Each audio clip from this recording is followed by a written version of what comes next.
Greetings, dear ones. I'm Kryon of Magnetic Service. Again, it may seem like the man in the chair, but not to most of you. I am in a family right now in your three-dimensional presence. You sit with me and I sit with you. And what this family has in common is that you're searching.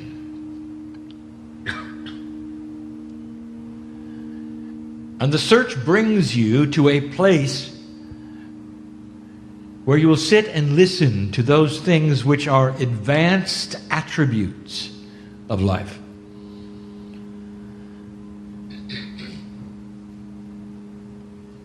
Where spiritually you are willing to think beyond that which is your reality. It makes you special. Special in this way, that not all of those who would be light workers on the planet would be willing to look beyond themselves in the way you are. And so you have spent the day doing things perhaps which are a bit against the grain of what you've been taught. Learning to listen to spirit is one of them. Difficult, some cases impossible. You know who you are. Some of you have said fine, some of you have said not for me. I know who you are. And there is no judgment of any of this. If you have to step out of your comfort zone, dear ones, it is difficult.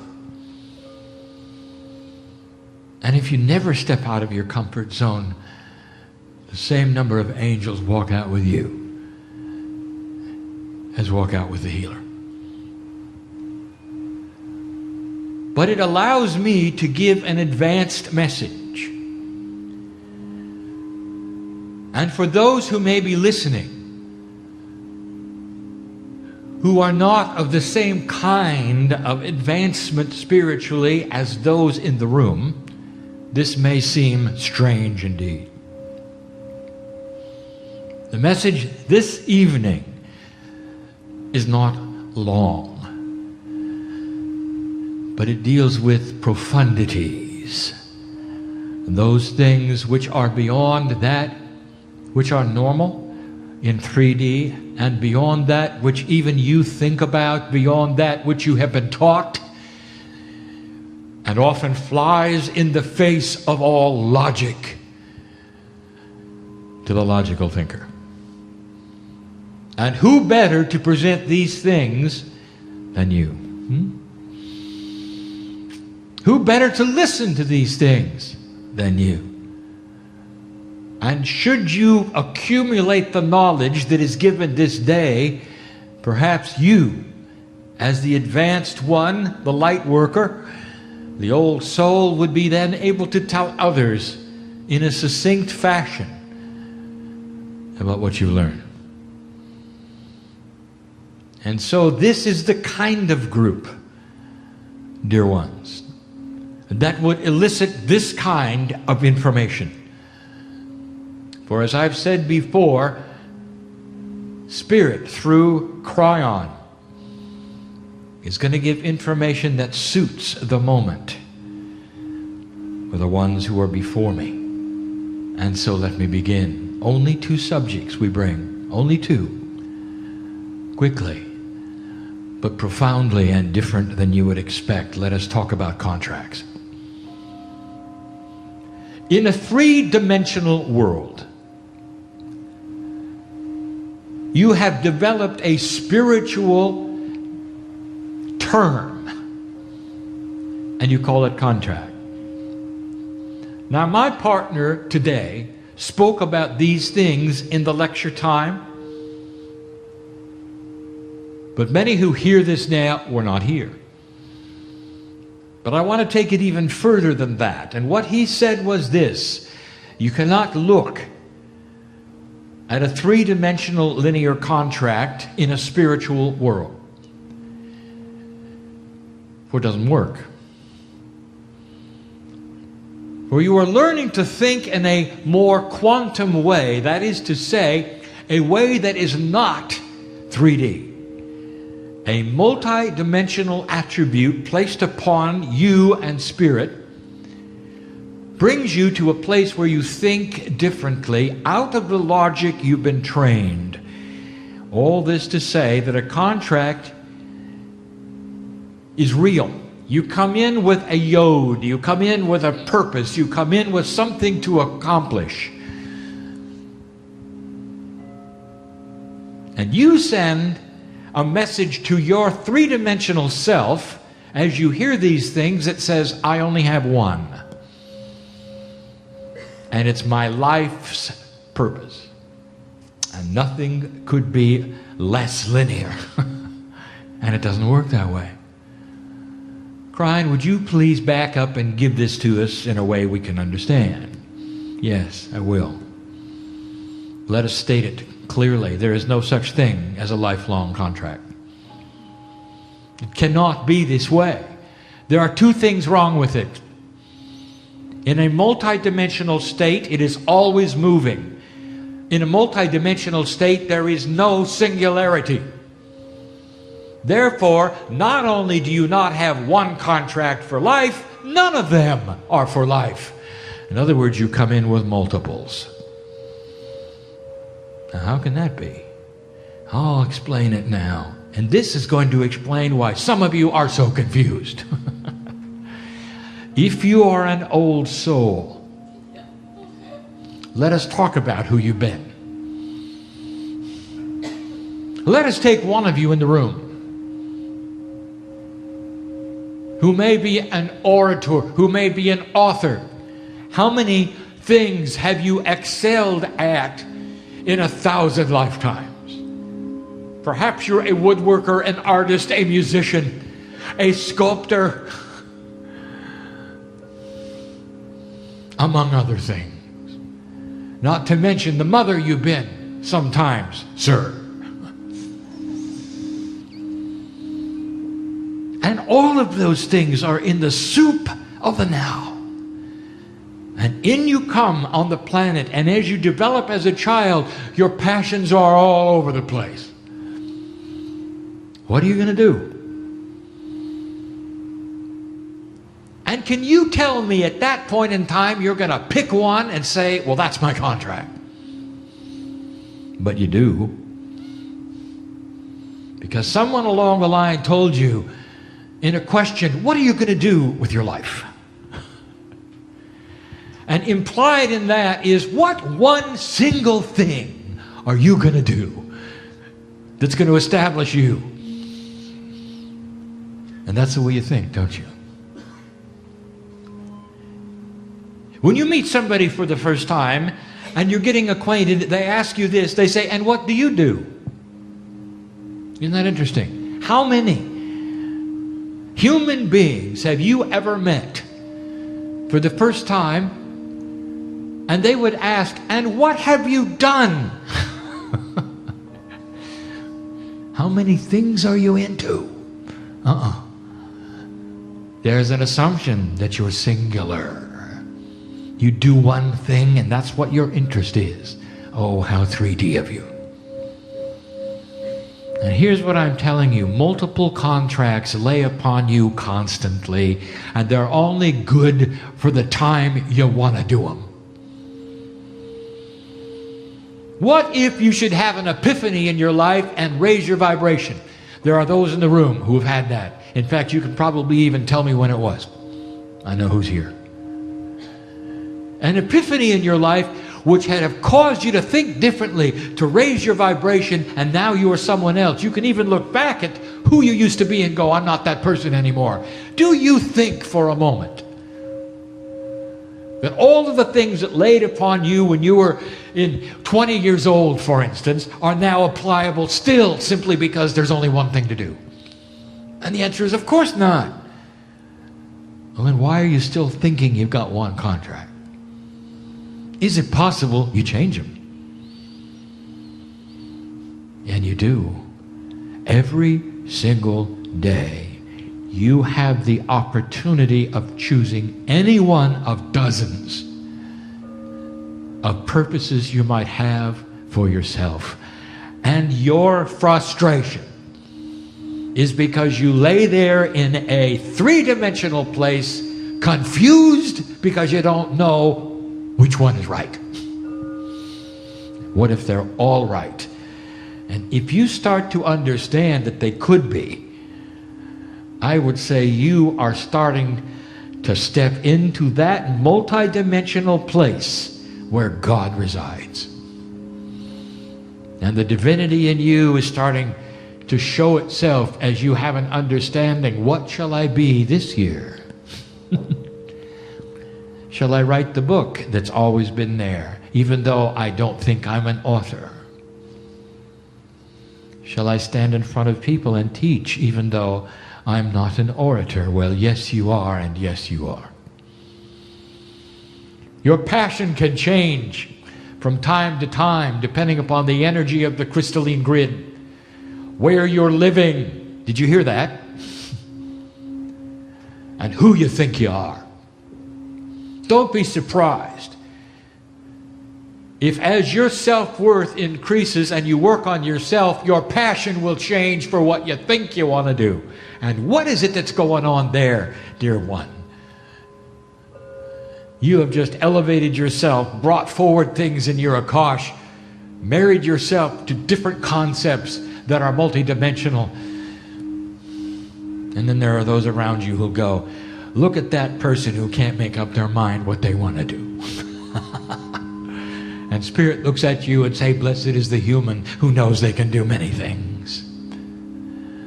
There is no such thing as a contract. There's only the various passions you come in with. And you're going to notice something about most of them help other people.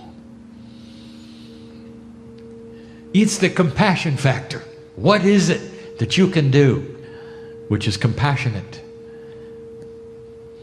Can you write a song and give it to another person? And what will be their reaction if you do? Their heart might melt.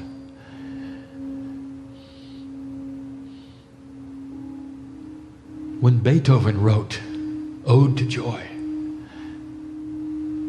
do you think that he foresaw millions of hearts that melt? I doubt it. But that was his contract of the day. Is there poetry in you? Is there compassionate thought? Can you create a sculpture? And you might say, no, that's not for me. I don't do any of those things. I'm not good with my hands. Yes, but you might be good with your heart. When somebody comes to you at work and wants to share something with you, are there words you can give them that would melt their heart? And that might be your contract for the day. Blessed is the human being who understands that the compassion they have in them is the true contract of God. Now, what they do with that in any direction, pulling upon their Akash or not, is what they're supposed to do. And that's number one.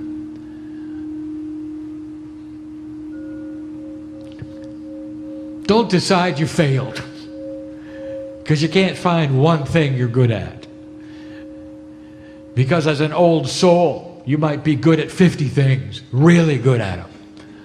Really good at them. And you might start changing what you do every day. And the humans around you will think you're wishy-washy because you can't get a grasp on 3 dimensions. And you can just smile and know they're right. Because you have decided to take on the attributes of a compassionate God. I don't understand, you might say, these kinds of things, Kryon, because they're a little tough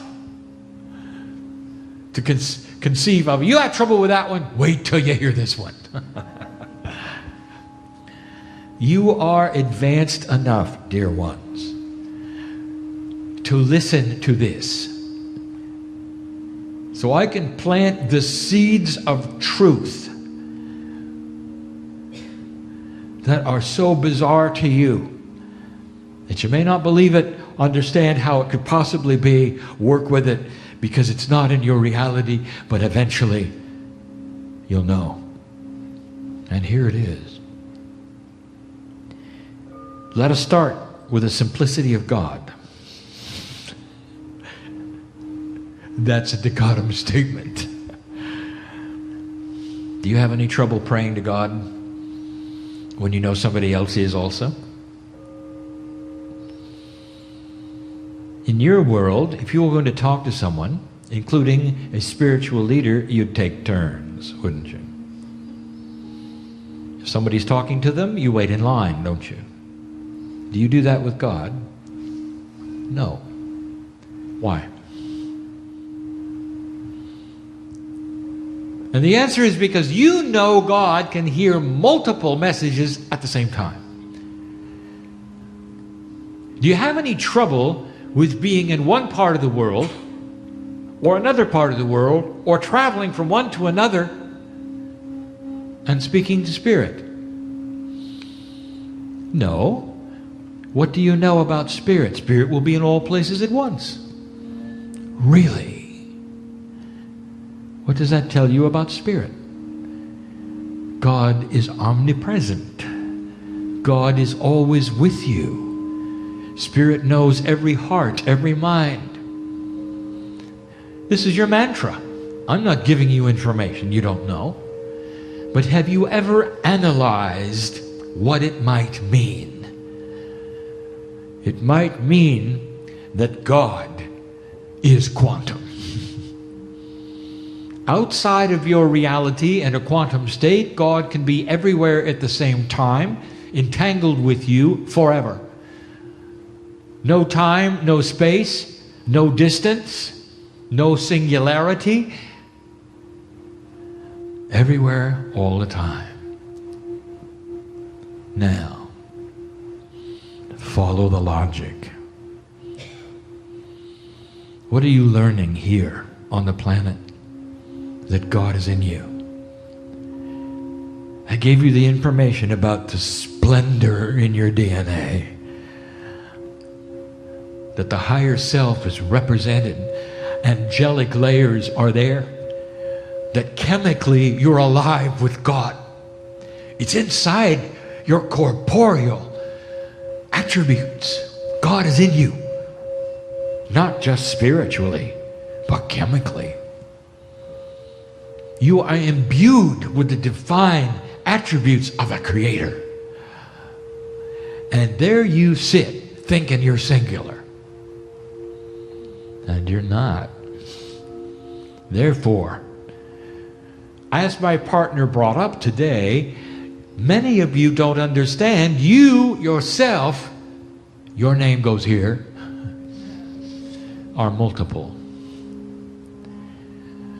Beyond your wildest dreams. And what I'm going to tell you next, you will not understand because you have a clock. And it's a singular one. And this is going to be tough. I'm going to talk about the agreement, not the contract. The agreement to a system of love. And some of you are going to relate to this. It's beautiful. It's beyond beautiful. The system of love. I've spoken about this one other time. A system of love, and it has to do with family. This is not about chemistry.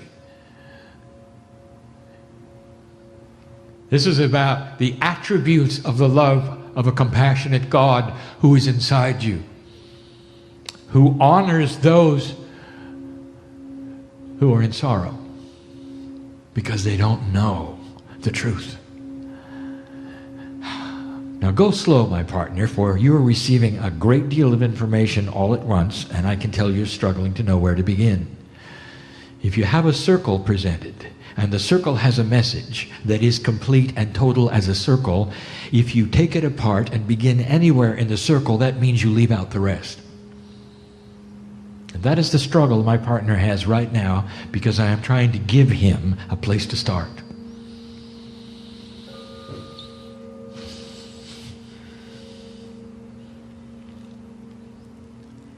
You have an agreement that in death, only part of you leaves, the corporeal part. Part of you remains on the planet, and it doesn't go to the crystalline grid. It goes to your Akashic relatives. That's a good start, my partner. What does it mean? Kryon. There are those in the room who have children. On your passing, very element of your soul which is already split among more places than you want to know about, including part of which is God, part of which is on the planet, part of which is on the crystalline, and part of which is your only guide set. You're in many places at once already, and you pass away from the earth. You think all of you leaves. Oh no. The corporeal life goes away. And what stays and where it goes that we haven't really talked much about is this: you stay with your kids. You might even say, let's put it in 3D. You become one of their guides. Is that clear enough? No, that's not right. But that's the way you feel. That's the way you see it. That means you're going to stay with them all of their lives. Now let's back it up. Let's back the circle up. Go back in time with me for a moment. Who have you lost that you loved? Who was family? Parents? Of course, some of you. And against the very fabric of the way it should be, children, some of you. It shouldn't be that way, you know it. You should outlive them. They should outlive you. What's right? In the circle, everything is right. So let's back up with me. Who have you loved and lost? Well, let's talk about where they are. They're in the room. And they're next to you. They're part of you. They absorbed into your Akashic DNA. And if you let them, they'll talk to you in ways that only you will know. Not with words, with intuitive thought, in dreams. Some of you can even smell them. And they'll be with you all your life. Now, I want you to follow something that is ultra complex. What about their parents with them? And did that pass to you? Yes. That means what you carry around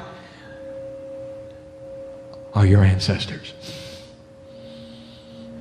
And the ones that are closest to you are the ones you've loved and lost in this lifetime. The grandparents, the great-grandparents you never knew, they're there.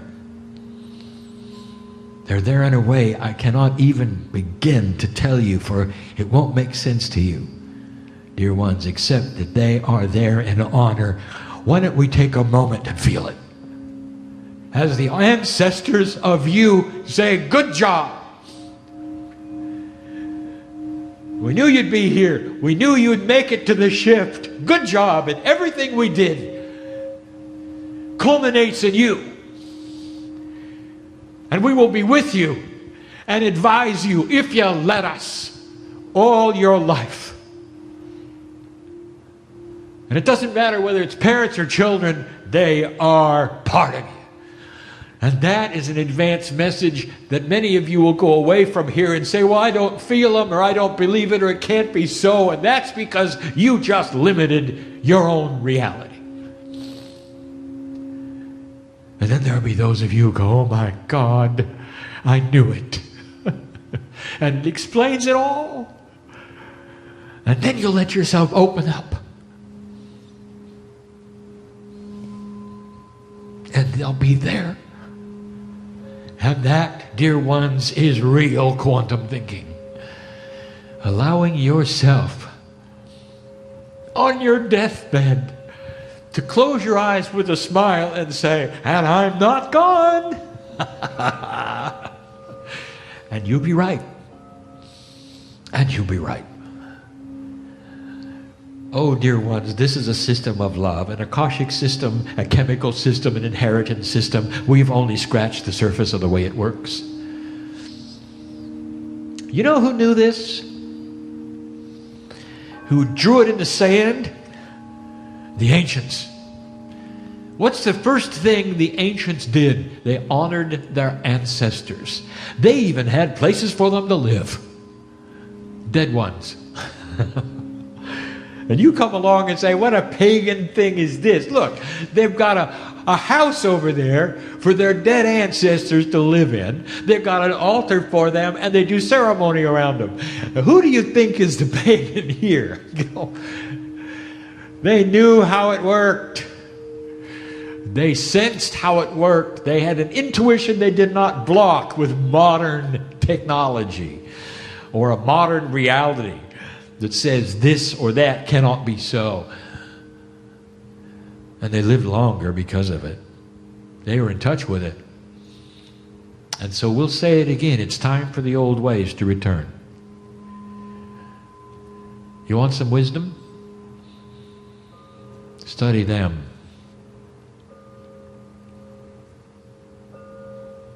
What do you think when somebody casts bones? Do you say, oh, how quaint, oh, how pagan? You know what's going on there? In your culture, you have movies about it. You get the witch doctor casting the bones.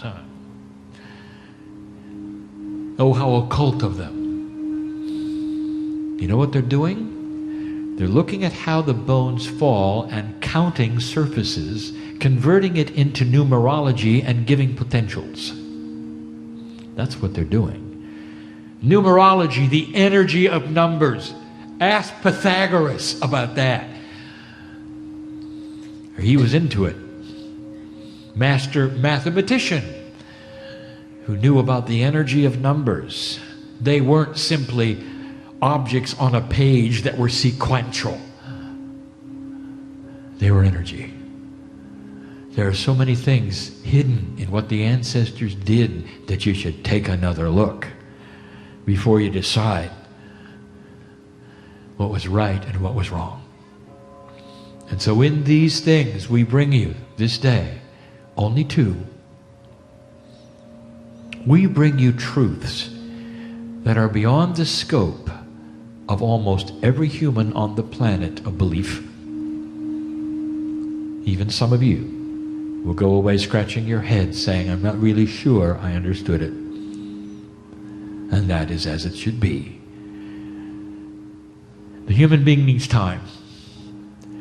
Seeds need to be planted. You need to exercise this over and over in order to get into a place where you can have a dual reality. The one you go to work in and the one you worship in will slowly meld together, and you won't be able to tell the difference. And then God is with you every minute of every hour.